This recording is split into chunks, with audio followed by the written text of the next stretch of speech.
నమస్కారం. మా సైబర్ సెక్యూరిటీకు తిరిగి స్వాగతం. నేను మీ ఇన్స్ట్రక్టర్. గత ఎపిసోడ్లలో మనం నెట్వర్క్ సెక్యూరిటీ యొక్క ప్రాథమిక అంశాలు intrusion detection prevention systems, IDs, IPS మరియు సెక్యూర్ నెట్వర్క్ డిజైన్ గురించి చాలా వివరంగా చర్చించుకున్నాం.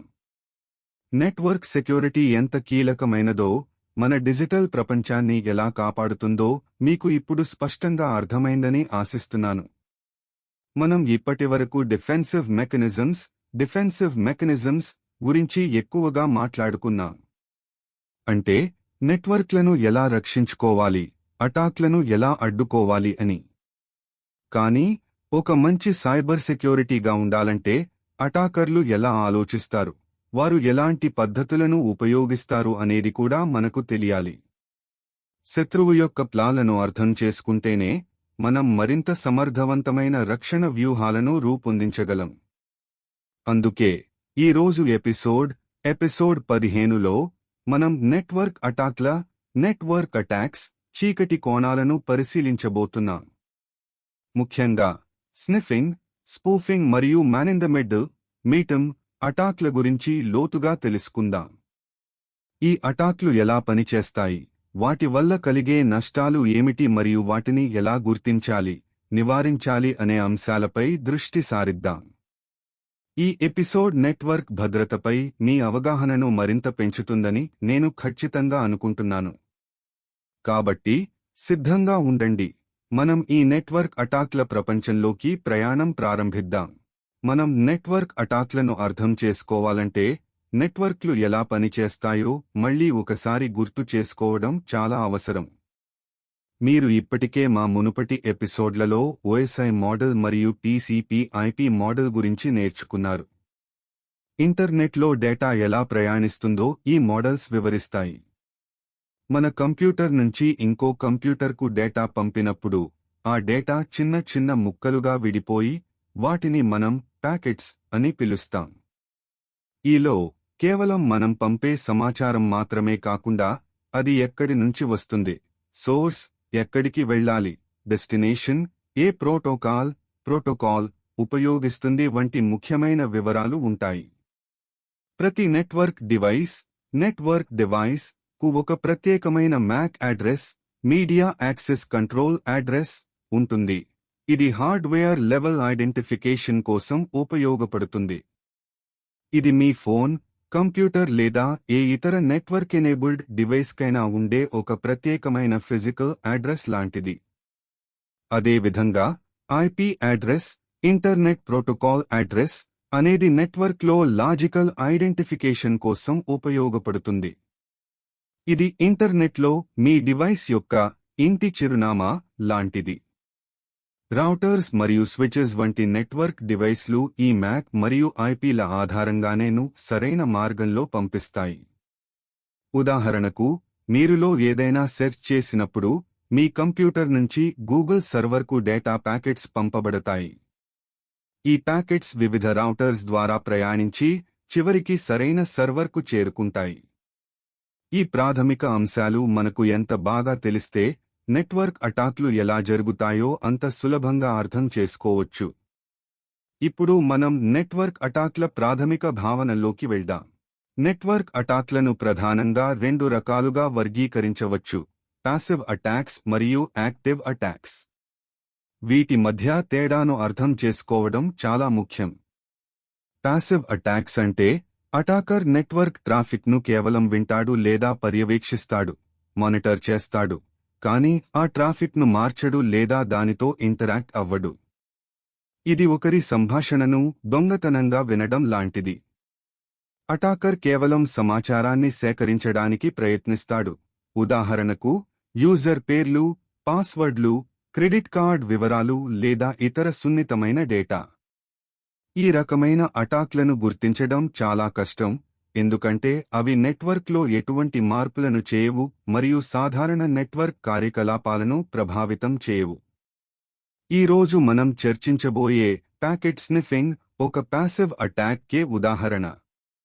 ఇక యాక్టివ్ అటాక్స్ విషయానికి వస్తే, అటాకర్ నెట్వర్క్ ట్రాఫిక్ను కేవలం పర్యవేక్షించడమే కాకుండా దానిని మారుస్తాడు, అడ్డుకుంటాడు, ఇంటర్సెప్ట్ చేస్తాడు, లేదా కొత్త డేటాను నెట్వర్క్లోకి పంపిస్తాడు. ఇది సంభాషణను వినడమే కాకుండా అందులో తప్పుడు సమాచారాన్ని చేర్చడం లేదా సంభాషణను పూర్తిగా మార్చేయడం లాంటిది. యాక్టివ్ అటాక్స్ నెట్వర్క్ యొక్క సాధారణ ఆపరేషన్ను ప్రభావితం చేస్తాయి మరియు సాధారణంగా గుర్తించడం సులభం. ఈ ఎపిసోడ్లో మనం చర్చించబోయే స్పూఫింగ్ మరియు మ్యాన్ ఇన్ ద మిడిల్ అటాక్లు యాక్టివ్ అటాక్స్ కే ఉదాహరణలు. పాసివ్ అటాక్ తరచుగా యాక్టివ్కు పునాది అవుతుంది. అంటే ముందుగా పాసివ్ అటాక్ ద్వారా సమాచారం సేకరించి తర్వాత దానిని ఉపయోగించి యాక్టివ్ను నిర్వహిస్తారు. ఈ రెండింటి మధ్య ఉన్న వ్యత్యాసం మీకు అర్థమైందని ఆశిస్తున్నాను. ఇప్పుడు మనం మొదటి రకమైన నెట్వర్క్ అటాక్ అయిన ప్యాకెట్ స్నిఫింగ్ గురించి వివరంగా తెలుసుకుందాం. ప్యాకెట్ స్నిఫింగ్ అనేది నెట్వర్క్ ట్రాఫిక్ను అడ్డుకోవడం లేదా పర్యవేక్షించడం ద్వారా డేటాను సేకరించే ప్రక్రియ. దీన్నే వైర్ ట్యాపింగ్ లేదా ఈవ్స్డ్రాపింగ్ అని కూడా అంటారు. మీరు ఒక పోస్ట్ ఆఫీసులో పనిచేస్తున్నారని ఊహించుకోండి. మీకు అన్ని ఉత్తరాలు, పార్సిళ్లు ఎక్కడి నుంచి వస్తున్నాయి, ఎక్కడికి వెళ్తున్నాయి అని చూసే అవకాశం ఉంటుంది కదా.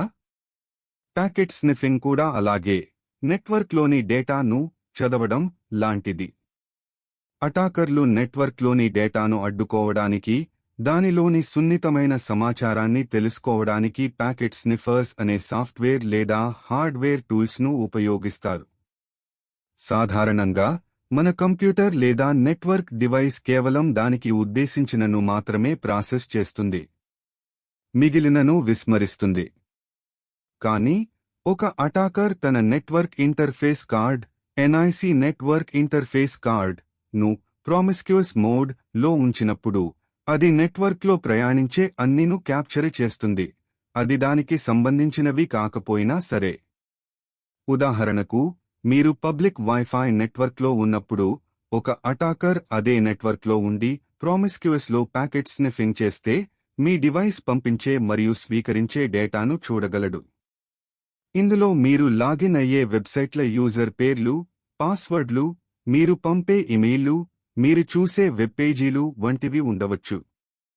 పబ్లిక్లలో HTTPS ఎన్క్రిప్షన్ లేని వెబ్సైట్లను సందర్శించడం చాలా ప్రమాదకరం, ఎందుకంటే అప్పుడు మీ డేటా ప్లెయిన్ టెక్స్ట్ లో ప్రయాణిస్తుంది.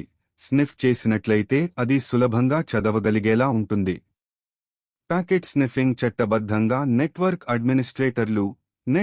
అడ్మినిస్ట్రేటర్స్ నెట్వర్క్ సమస్యలను గుర్తించడానికి, పనితీరును మెరుగుపరచడానికి మరియు సెక్యూరిటీ ఆడిట్స్ నిర్వహించడానికి కూడా ఉపయోగిస్తారు. అయితే ఇది దుర్వినియోగం అయినప్పుడు అది తీవ్రమైన ప్రైవసీ మరియు సెక్యూరిటీ ఉల్లంఘనలకు దారి తీస్తుంది. ఈ రకమైన అటాక్ ఎంత ప్రమాదకరమో ఇప్పుడు మీకు అర్థమైందని అనుకుంటున్నాను. ప్యాకెట్ స్నిఫింగ్ ఎలా పనిచేస్తుందో మనం తెలుసుకున్నాం కదా. ఇప్పుడు ఈ ప్యాకెట్ స్నిఫింగ్ కోసం తరచుగా ఉపయోగించే ఒక శక్తివంతమైన టూల్ గురించి మాట్లాడుకుందాం, అదే వైర్ షార్క్. వైర్ షార్క్ అనేది ప్రపంచంలోనే అత్యంత విస్తృతంగా ఉపయోగించే నెట్వర్క్ ప్రోటోకాల్ అనలైజర్. ఇది ఓపెన్ సోర్స్ మరియు అన్ని ప్రధాన ఆపరేటింగ్ సిస్టమ్స్ అందుబాటులో ఉంటుంది.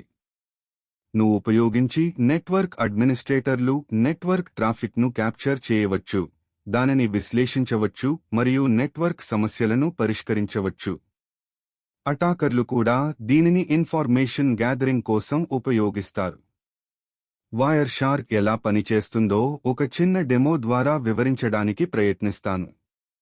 ను ఇన్స్టాల్ చేసిన తర్వాత మీరు మీ నెట్వర్క్ ఇంటర్ఫేస్, ఉదాహరణకు వైఫై లేదా ఈథర్నెట్ ను ఎంచుకుని స్టార్ట్ క్యాప్చరింగ్ బటన్ పై క్లిక్ చేయాలి. వెంటనే మీ నెట్వర్క్లో ప్రయాణించే ప్యాకెట్స్ అన్నింటినీ వైర్ షార్క్ క్యాప్చర్ చేయడం ప్రారంభిస్తుంది. మీరు స్క్రీన్పై ప్యాకెట్స్ యొక్క జాబితాను చూస్తారు. ప్రతికు దాని source IP, destination IP, protocol, length మరియు ఇతర వివరాలు ఉంటాయి. వైర్ షార్క్ యొక్క ఒక ముఖ్యమైన ఫీచర్ దాని పవర్ఫుల్ ఫిల్టరింగ్ కేపబిలిటీస్. మీరు కేవలం HTTP ట్రాఫిక్ను మాత్రమే చూడాలనుకుంటే HTTP అని ఫిల్టర్ చేయవచ్చు. లేదా ఒక నిర్దిష్ట ఐపీ అడ్రస్ నుంచి వచ్చే ట్రాఫిక్ను మాత్రమే చూడాలనుకుంటే ఐపీ అడ్రస్ 192.168.1.100 అని ఫిల్టర్ చేయవచ్చు. ప్రతిను క్లిక్ చేసినప్పుడు మీరు దానిలోని డీటెయిల్డ్ సమాచారాన్ని చూడగలరు. Ethernet header, IP header, TCP header మరియు యాక్చువల్ డేటా పేలోడ్. ఈ డేటాలో సున్నితమైన సమాచారం ప్లెయిన్ టెక్స్ట్లో ఉంటే అటాకర్ దానిని సులభంగా చదవగలడు. అందుకే సురక్షితమైన కనెక్షన్లు ముఖ్యంగాను ఉపయోగించడం చాలా ముఖ్యం. వైర్ షార్క్ ద్వారా మనం నెట్వర్క్లో ఏం జరుగుతుందో స్పష్టంగా చూడవచ్చు. ఇది నెట్వర్క్ సెక్యూరిటీని అర్థం చేసుకోవడానికి ఒక గొప్ప సాధనం. అయితే దీనిని దుర్వినియోగం చేయకుండా జాగ్రత్తగా ఉండాలి. ప్యాకెట్ స్నిఫింగ్ తర్వాత మనం ఈఆర్పీ స్పూఫింగ్ మరియు మ్యాన్ ఇన్ ద మిడిల్ అటాక్లను అర్థం చేసుకోవడానికి అవసరమైన మరొక ప్రాథమిక అంశంపై దృష్టి సారిద్దాం. అదే ఈఆర్పీ ప్రోటోకాల్ మరియు ఈఆర్పీ క్యాష్. ఈఆర్పీ అంటే అడ్రస్ రెజల్యూషన్ ప్రోటోకాల్. ఇది ఒక నెట్వర్క్ ప్రోటోకాల్. ఇది నెట్వర్క్లో ఒక ఐపీకు సంబంధించిన ఫిజికల్ అడ్రస్, మ్యాక్ అడ్రస్ ను కనుగొనడానికి ఉపయోగపడుతుంది. దీన్ని ఒక నెట్వర్క్ డైరెక్టరీ లేదా ఫోన్ బుక్ లాగా ఊహించుకోండి. మీరు నెట్వర్క్లో ఒక డివైస్కు డేటా పంపాలనుకుంటే దాని ఐపీ అడ్రస్ మీకు తెలుసు, కానీ డేటా పంపడానికి మీకు దాని మ్యాక్ అడ్రస్ అవసరం. అప్పుడు మీ డివైస్ నెట్వర్క్లో ఒక ఈఆర్పీను బ్రాడ్కాస్ట్ చేస్తుంది. ఈ ఐపీ అడ్రస్ ఉదాహరణకు 192.168.1.5 ఎవరిదో, దయచేసి మీ మ్యాక్ అడ్రస్ చెప్పండి అని అడుగుతుంది. ఆ ఐపీ అడ్రస్ ఉన్న డివైస్ ఆ ఈఆర్పీకు తన మ్యాక్తో సమాధానం ఇస్తుంది. మీ డివైస్ ఆ ఐపీ టు మ్యాక్ను తన ఈఆర్పీలో స్టోర్ చేసుకుంటుంది. ఈఆర్పీ క్యాష్ అనేది మీ కంప్యూటర్ యొక్క మెమరీలో ఉండే ఒక టేబుల్. ఇది ఇటీవల కనుగొన్న ఐపీలు మరియు వాటి సంబంధిత మ్యాక్ల జాబితాను తాత్కాలికంగా నిల్వ చేస్తుంది. తద్వారా మీరు మళ్లీ అదే డివైస్కు డేటా పంపాలనుకున్నప్పుడు ప్రతిసారీ ఈఆర్పీ రిక్వెస్ట్ పంపకుండా లో ఉన్న సమాచారాన్ని ఉపయోగించుకోవచ్చు. ఇది నెట్వర్క్ సామర్థ్యాన్ని పెంచుతుంది.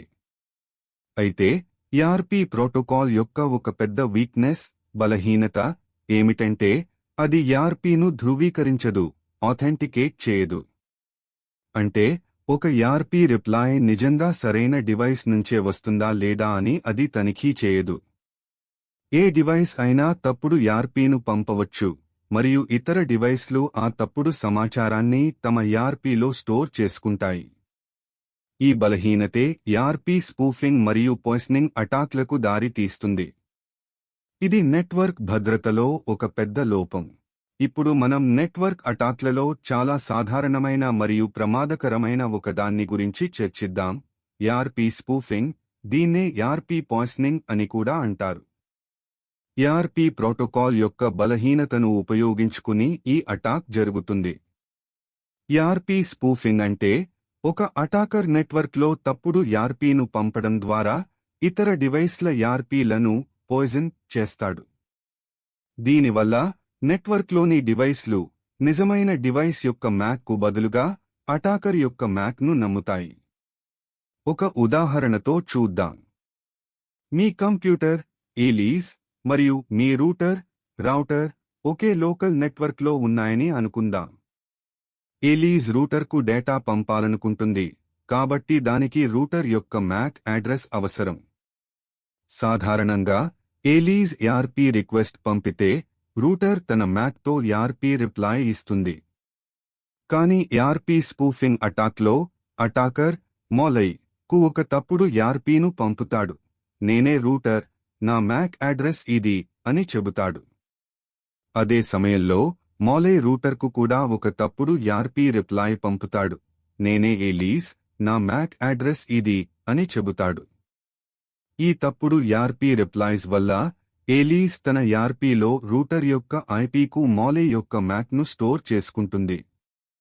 అలాగే రూటర్ తన ఈఆర్పీలో ఈలీస్ యొక్క ఐపీకు యొక్క మ్యాక్ను స్టోర్ చేసుకుంటుంది.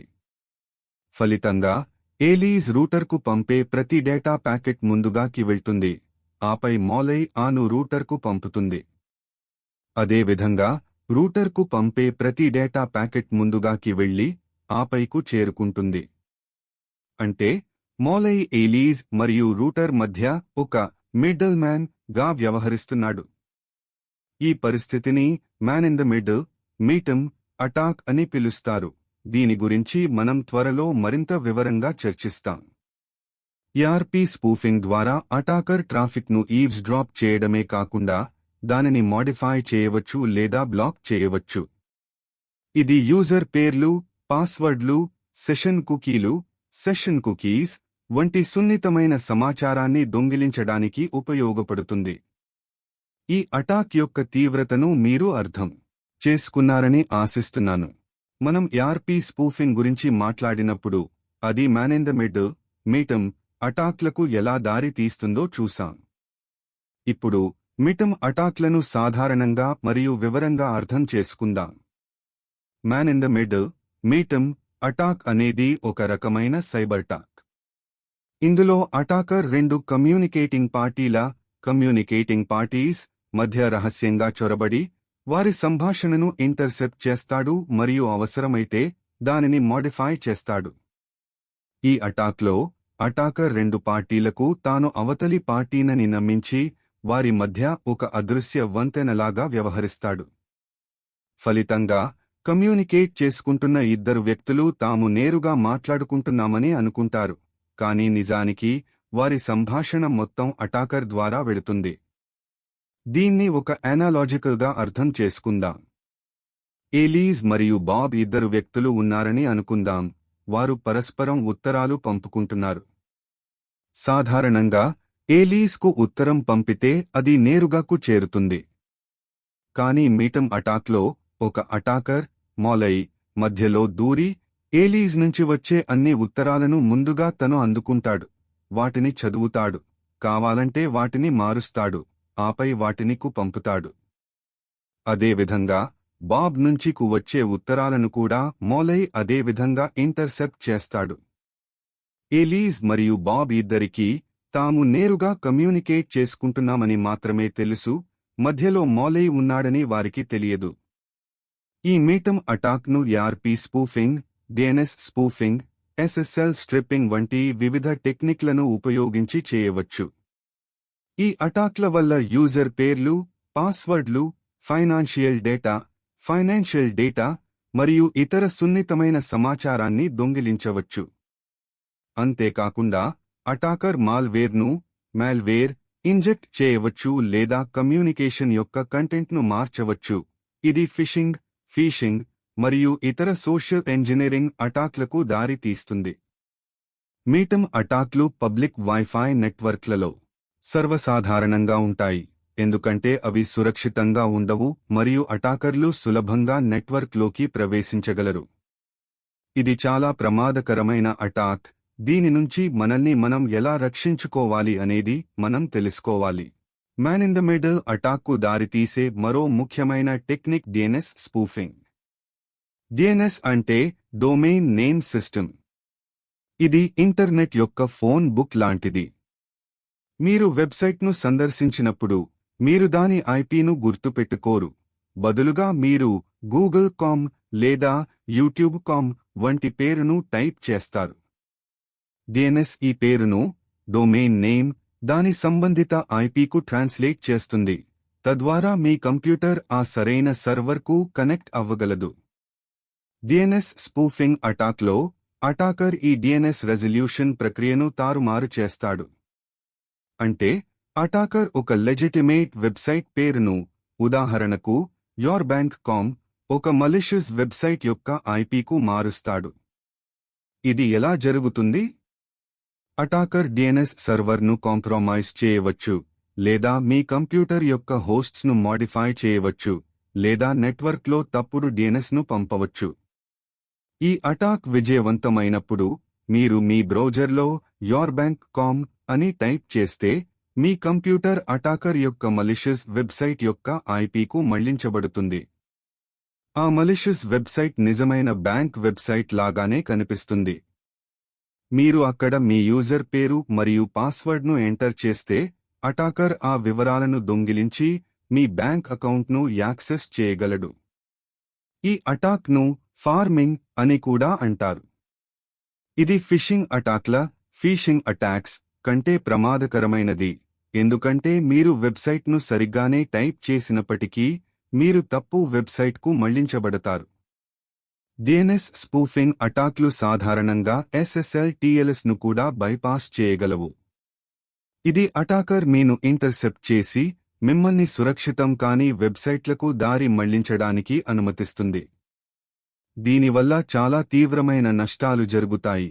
వ్యక్తిగత మరియు ఆర్థిక సమాచారం దొంగిలించబడవచ్చు. మీటమ్ అటాక్లు ERP స్పూఫింగ్ మరియు DNSకు మాత్రమే పరిమితం కావు. అటాకర్లు ఇతర టెక్నిక్లను కూడా ఉపయోగించి కమ్యూనికేషన్ను అడ్డుకుంటారు. అందులో ముఖ్యమైనవి SSL స్ట్రిప్పింగ్ మరియు HTTPS ఇంటర్సెప్షన్. మనం వెబ్సైట్లను బ్రౌజ్ చేసినప్పుడు చాలా వరకును ఉపయోగిస్తాం. HTTPS అంటే హైపర్టెక్స్ట్ ట్రాన్స్ఫర్ ప్రోటోకాల్ సెక్యూర్.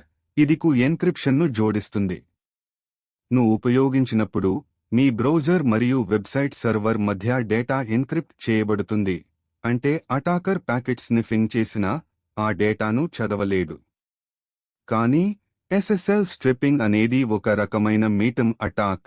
ఇందులో అటాకర్ మీరు ఒక HTTPS వెబ్సైట్ను సందర్శించడానికి ప్రయత్నించినప్పుడు ఆ కనెక్షన్ను HTTPS నుంచి డౌన్గ్రేడ్ చేస్తాడు. ఎలాగంటే మీరు ఒక వెబ్సైట్కు కనెక్ట్ అవ్వడానికి ప్రయత్నిస్తున్నప్పుడు మీ బ్రౌజర్ HTTPS కనెక్షన్ను రిక్వెస్ట్ చేస్తుంది. అటాకర్ మధ్యలో దూరి ఆ రిక్వెస్ట్ను ఇంటర్సెప్ట్ చేసి మీకు HTTP కనెక్షన్ను మాత్రమే ఆఫర్ చేస్తాడు. అయితే తను మాత్రం వెబ్సైట్ సర్వర్తో HTTPS కనెక్షన్ను కొనసాగిస్తాడు. దీనివల్ల మీకు మరియు అటాకర్కు మధ్య కమ్యూనికేషన్ ప్లెయిన్ టెక్స్ట్లో HTTP జరుగుతుంది. దానిని అటాకర్ చదవగలడు మరియు మార్చగలడు.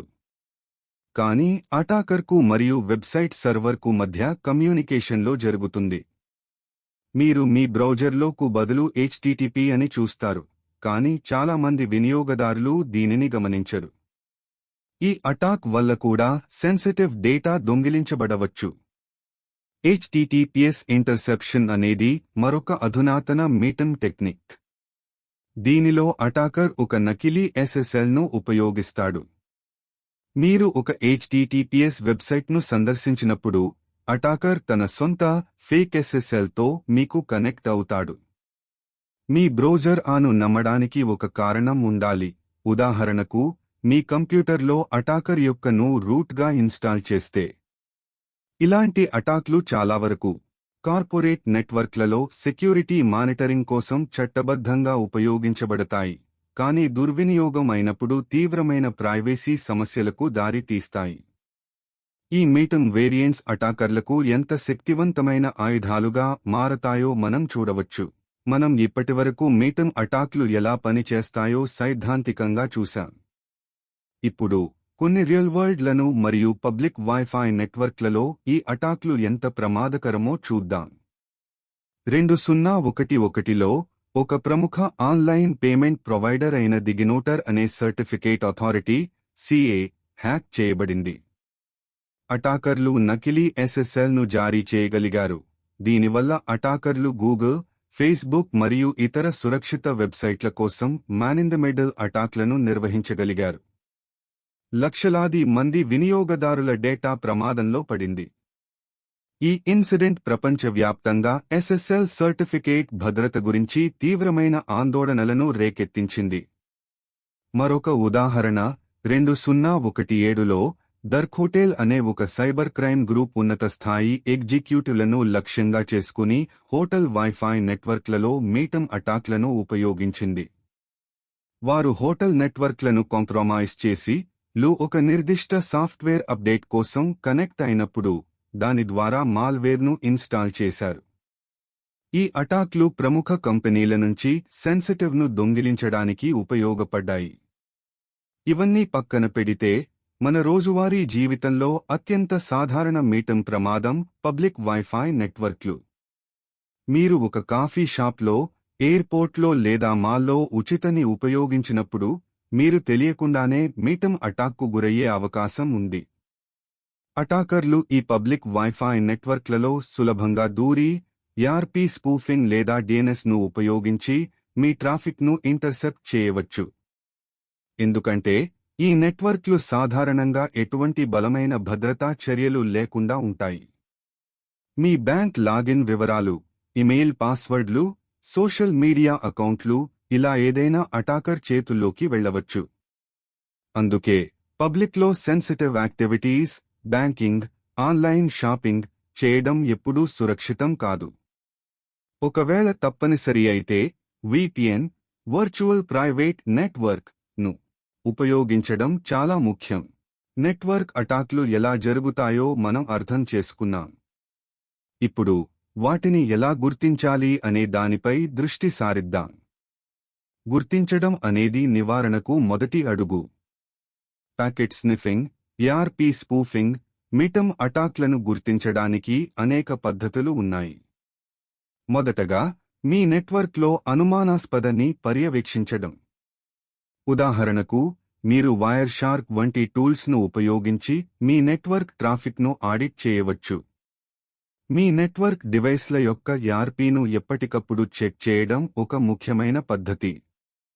లో ఆర్పీఏ కమాండ్, లో ఐపీనే కమాండ్ ఉపయోగించి మీ ఈఆర్పీను చూడవచ్చు. మీ గేట్వే, రౌటర్ యొక్క ఐపీకు అసాధారణమైన మ్యాక్ అడ్రస్ ఉంటే అది ఈఆర్పీకు సంకేతం కావచ్చు. రెండవది ఇంట్రూజన్ డిటెక్షన్ సిస్టమ్స్, ఐడీస్, మరియు ఇంట్రూజన్ ప్రివెన్షన్ సిస్టమ్స్, ఐపీఎస్ ను ఉపయోగించడం. ఇవి నెట్వర్క్ ట్రాఫిక్ను నిరంతరం పర్యవేక్షిస్తాయి. ఐడీస్ అనుమానాస్పద ప్యాటర్న్స్ లేదా బిహేవియర్ గుర్తించినప్పుడు హెచ్చరికలను పంపుతుంది. ఐపీఎస్ అయితే అలాంటి అటాక్లను స్వయంచాలకంగా బ్లాక్ చేస్తుంది. ఉదాహరణకు ఒక ఐడీస్ సిస్టమ్ నెట్వర్క్లో అధిక సంఖ్యలో ఈఆర్పీ రిక్వెస్ట్స్ లేదా రిప్లైస్ అసాధారణంగా ప్రసారం అవుతున్నాయని గుర్తిస్తే అది ఈఆర్పీకు సంకేతంగా గుర్తించి హెచ్చరించవచ్చు. మూడవది డిఎన్ఎస్ను గుర్తించడానికి మీ డిఎన్ఎస్ క్వెరీస్ మరియును మానిటర్ చేయాలి.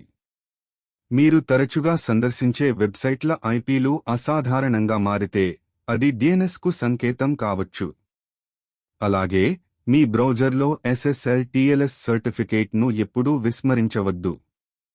ఒక వెబ్సైట్తో లోడ్ కాకపోతే లేదా సర్టిఫికేట్ ఎర్రర్ చూపిస్తే అది మీటమ్ అటాక్కు సంకేతం కావచ్చు. చివరగా ఎండ్ పాయింట్ సెక్యూరిటీ సొల్యూషన్స్ను ఉపయోగించడం. ఇవి మీ కంప్యూటర్లో అనుమానాస్పద నెట్వర్క్ కార్యకలాపాలను గుర్తించడంలో సహాయపడతాయి. ఈ డిటెక్షన్ పద్ధతులు మన నెట్వర్క్లను అటాక్ల నుంచి రక్షించడంలో చాలా కీలకమైనవి. అటాక్లను గుర్తించడంతో పాటు వాటిని నివారించడం కూడా అంతే ముఖ్యం.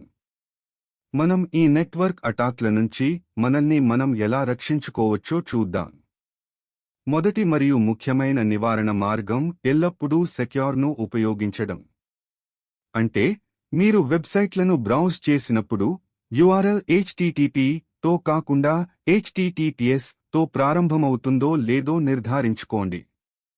HTTPS ఎన్క్రిప్షన్ మీ డేటాను అటాకర్లు స్నిఫ్ చేయకుండా రక్షిస్తుంది. పబ్లిక్లో సెన్సిటివ్ యాక్టివిటీస్ చేసేటప్పుడు ఎల్లప్పుడూ వర్చువల్ ప్రైవేట్ నెట్వర్క్ VPN ను ఉపయోగించండి.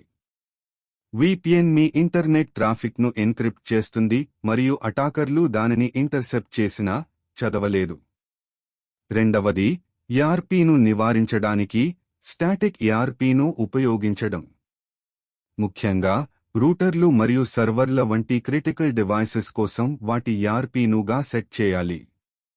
దీనివల్ల అటాకర్ పంపే తప్పుడు ఈఆర్పీ రిప్లైస్ ఆ డివైస్ల ఈఆర్పీలను మోడిఫై చేయలేవు. చాలా నెట్వర్క్లలో డైనామిక్ ఈఆర్పీ ఇన్స్పెక్షన్ DI అనే సెక్యూరిటీ ఫీచర్ కూడా ఉంటుంది. ఇది తప్పుడు ఈఆర్పీను ఫిల్టర్ చేసి బ్లాక్ చేస్తుంది. మూడవది డిఎన్ఎస్ను నివారించడానికి విశ్వసనీయమైన మరియు సురక్షితమైన డిఎన్ఎస్ సర్వర్లను ఉపయోగించండి. ఉదాహరణకు గూగుల్ డిఎన్ఎస్ 8888 లేదా క్లౌడ్ఫ్లేర్ డిఎన్ఎస్ 1111. డిఎన్ఎస్సిసి డిఎన్ఎస్ సెక్యూరిటీ ఎక్స్టెన్షన్స్ ను అమలు చేయడం డిఎన్ఎస్ ల యొక్క ఆథెంటిసిటీ ప్రామాణికత ను నిర్ధారిస్తుంది. అలాగే మీ కంప్యూటర్లో యాంటీవైరస్, యాంటీవైరస్ మరియు యాంటీ మాల్వేర్ సాఫ్ట్వేర్లను ఎల్లప్పుడూ అప్డేట్గా ఉంచండి, ఎందుకంటే అవి హోస్ట్స్ ఫైల్ మోడిఫికేషన్స్ వంటి మార్పులను గుర్తించగలవు. 4వది, మీ నెట్వర్క్ డివైస్లు మరియు ఆపరేటింగ్ సిస్టమ్స్ను ఎప్పటికప్పుడు అప్డేట్ చేయండి. సాఫ్ట్వేర్ అప్డేట్లు తరచుగా సెక్యూరిటీ వీక్నెస్లను సరిదిద్దుతాయి. బలమైన, ప్రత్యేకమైన పాస్వర్డ్లను ఉపయోగించడం మరియు 2 ఫ్యాక్టర్ ఆథెంటికేషన్ 2FA ను ఎనేబుల్ చేయడం మీ అకౌంట్లను అదనపు భద్రతను అందిస్తుంది.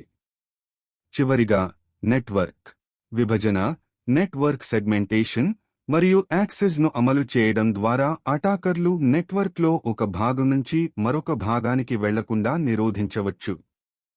ఈ నివారణ చర్యలు ఒక సమగ్రమైన నెట్వర్క్ సెక్యూరిటీ స్ట్రాటజీలో భాగం. ఈ ఎపిసోడ్ చాలా సమాచారంతో నిండి ఉంది కదా? మనం నెట్వర్క్ అటాక్ల యొక్క చీకటి ప్రపంచాన్ని పరిశీలించాం మరియు అవి ఎంత ప్రమాదకరమైనవో అర్థం చేసుకున్నాం. ఈ ఎపిసోడ్లో మనం నేర్చుకున్న ముఖ్యమైన అంశాలను ఒకసారి గుర్తు చేసుకుందాం. ముందుగా, మనం ప్యాకెట్ స్నిఫింగ్ గురించి తెలుసుకున్నాం. ఇది నెట్వర్క్లో డేటాను దొంగతనంగా చదవడం లాంటిది. దీని ద్వారా అటాకర్లు సున్నితమైన సమాచారాన్ని సేకరించగలరు. వైర్ షార్క్ వంటి టూల్స్ ఈ ప్రక్రియలో ఎలా ఉపయోగపడతాయో చూసాం. ఆ తర్వాత ఏఆర్పీ ప్రోటోకాల్ యొక్క బలహీనతను ఉపయోగించుకుని జరిగే ఏఆర్పీ స్పూఫింగ్ లేదా ఏఆర్పీ పాయిజనింగ్ అటాక్ల గురించి వివరంగా చర్చించుకున్నాం. ఈ అటాక్ ద్వారా అటాకర్ డివైస్ల ఏఆర్పీను తారుమారు చేసి తమను తాము కమ్యూనికేషన్ మధ్యలో ఉంచుకోగలరు. ఇది మ్యాన్ ఇన్ ద మిడిల్ అటాక్లకు ప్రధాన మార్గం అని కూడా తెలుసుకున్నాం. మీటమ్ అటాక్లో అటాకర్ 2 పార్టీల మధ్య అదృశ్య ఇంటర్మీడియరీగా వ్యవహరించి వారి సంభాషణను ఇంటర్సెప్ట్ చేసి అవసరమైతే మార్చగలడు. డిఎన్ఎస్ స్పూఫింగ్ అనేది మరొక ప్రమాదకరమైన మీటమ్ వేరియంట్. ఇందులో అటాకర్ ఒక వెబ్సైట్ పేరును తప్పుడు ఐపీకు మళ్లించి యూజర్లను నకిలీ వెబ్సైట్లకు దారి తీస్తాడు. ఎస్ఎస్ఎల్ స్ట్రిప్పింగ్ మరియు హెచ్టిటిపిఎస్ ఇంటర్సెప్షన్ వంటి ఇతర మీటమ్ వేరియంట్స్ గురించి కూడా క్లుప్తంగా చర్చించుకున్నాం. చివరగా, ఈ అటాక్లను ఎలా గుర్తించాలి మరియు ఎలా నివారించాలి అనే దానిపై ఆచరణాత్మక చిట్కాలను నేర్చుకున్నాం. హెచ్టిటిపిఎస్ ఉపయోగించడం, వాడటం, ఏఆర్పీను మానిటర్ చేయడం, ఐడీస్ ఐపీఎస్ సిస్టమ్స్ మరియు సాఫ్ట్వేర్ అప్డేట్లు ఈ అటాక్ల నుంచి మనల్ని రక్షించుకోవడానికి చాలా కీలకమైనవి. నెట్వర్క్ అటాక్ల గురించి ఈ సమగ్ర అవగాహన మీ సైబర్ సెక్యూరిటీ జ్ఞానాన్ని మరింత పెంచిందని ఆశిస్తున్నాను. ఈ ఎపిసోడ్ 15 ద్వారా నెట్వర్క్ అటాక్ల యొక్క చీకటి కోణాలను మరియు వాటిని ఎలా ఎదుర్కోవాలో మీరు అర్థం చేసుకున్నారని నేను ఆశిస్తున్నాను. సైబర్ సెక్యూరిటీ ప్రపంచంలో అటాకర్లు ఉపయోగించే పద్ధతులను అర్థం చేసుకోవడం మన రక్షణ వ్యూహాలను బలోపేతం చేసుకోవడానికి చాలా కీలకం. ఈ జ్ఞానం మిమ్మల్ని ఒక సమర్థవంతమైన సైబర్ సెక్యూరిటీగా మార్చడానికి సహాయపడుతుంది. నెట్వర్క్ సెక్యూరిటీ అనేది చాలా విశాలమైన మరియు నిరంతరం అభివృద్ధి చెందుతున్న రంగం. మనం ఈ రోజు చర్చించిన విషయాలు కేవలం కొన్ని ఉదాహరణలు మాత్రమే. మన తదుపరి ఎపిసోడ్ 16లో మనం నెట్వర్క్లో మరొక ముఖ్యమైన అంశంపై దృష్టి సారిస్తాం: వైర్లెస్ నెట్వర్క్ సెక్యూరిటీ. నేటి ప్రపంచంలో వైర్లెస్ నెట్వర్క్లు ఎంత విస్తృతంగా ఉన్నాయో మనకు తెలుసు. వైఫై వంటి వైర్లెస్ నెట్వర్క్లలో ఎలాంటి భద్రతాపరమైన ప్రమాదాలు ఉంటాయి, వాటిని ఎలా సురక్షితం చేయాలి, వైర్లెస్ అటాక్లు ఎలా జరుగుతాయి వంటి అనేక ఆసక్తికరమైన విషయాలను మనం EP 16లో నేర్చుకుందాం. కాబట్టి ఆ ఎపిసోడ్ను మిస్ అవ్వకుండా చూడండి. ఈ వీడియో మీకు నచ్చినట్లయితే దయచేసి లైక్ చేయండి, మీ స్నేహితులతో షేర్ చేయండి మరియు ఈ ఛానల్కు సబ్స్క్రైబ్ చేసుకోవడం మర్చిపోకండి. మీకు ఏవైనా ప్రశ్నలు ఉంటే లేదా ఏవైనా అదనపు విషయాలు తెలుసుకోవాలనుకుంటే దయచేసి కామెంట్ సెక్షన్లో తెలియజేయండి. మీ అభిప్రాయాలు మాకు చాలా విలువైనవి. మీ లెర్నింగ్లో భాగం కావడం నాకు చాలా ఆనందంగా ఉంది. తదుపరి ఎపిసోడ్లో మళ్ళీ కలుద్దాం. అప్పటివరకు సురక్షితంగా ఉండండి మరియు నేర్చుకుంటూ ఉండండి. ధన్యవాదాలు.